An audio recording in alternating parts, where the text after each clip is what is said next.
د روزي هر عبادت یو پاویات یو سپاره تلاوت وکي الله تعالی به په دوه ورق قران درته بدلی او یا سپاری پر دوه ورق قران اعظم شانم دی دوه رکعات نفل دی وکول الله به پاویا بدلی صدقه دی وکول یو په الله به پاویا بدلی د جمعې په ورځ عبادت یو پاویا ده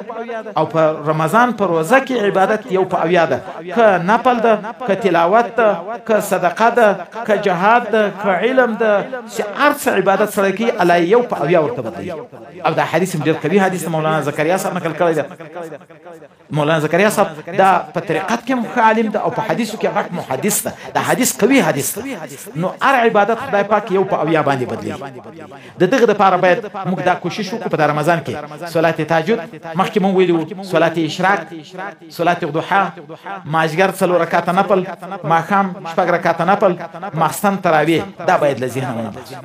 صلات تهجد وګورئ چې د شي ترتیب سره ورکې چې پېښمې ته راجګيږي تر مړی مخته صلات تهجد وکړي ما درته لا کم مقدار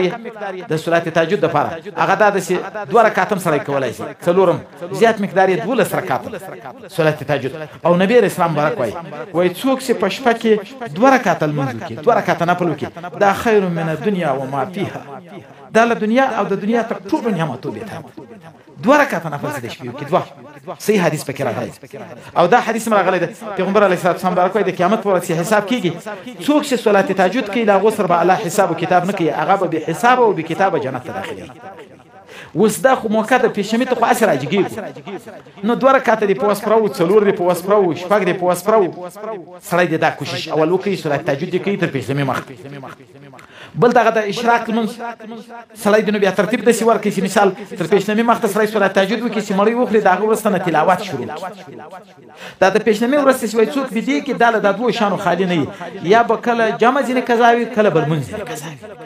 د پېښمې ورسته سړی نه بدی نو دغه ورسته بیا سړی تلاوت کوي تر څو پرې چې کله جمع وشي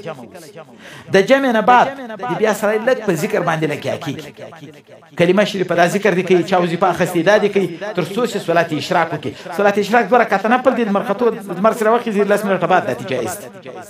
دوه رکعات او حدیث مبارک صحیح پکې راغلی ده نبی رسول الله مبارک وای څوک چې دوه رکعات نفل د سحر د مانځه ځخه ورسته په ذکر ناس وي تر څو چې لمر راوخی دوه رکعات نفل وکړي دا د یو حج او د عمرې ثواب لري تامتن مخکې من د ویل په حدیث کې تاکید راغلی دی درې واره ویل دي چې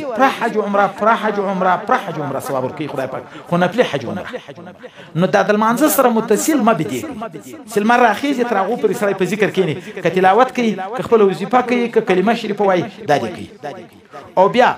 داغه ورسته بیا بدسي کله چې راځيږي د خپل وظیفې ته سړی راځي او کار ته راځي په دغه لګیا کیږي دلته بیا صلات الضحى د څاک منځ ما درته اقامه درجه څلور رکعات دي زیاته درجه اته رکعات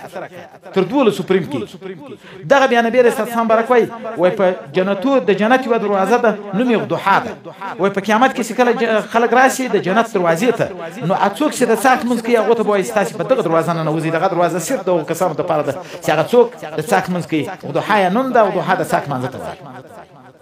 او څوک چې دوام وکړي په د څاک په منځ باندې څلور رکعات دي چې د المر خره پوښ چې د 8 بجې دا ټیم 9 بجې دغه ټیم کوي څوک چې دوام وکړي پیغمبر علیه السلام بارک وي خدای پاک په ګناهونو معاف کړي اگر که دومره ویل کده دریاب زګ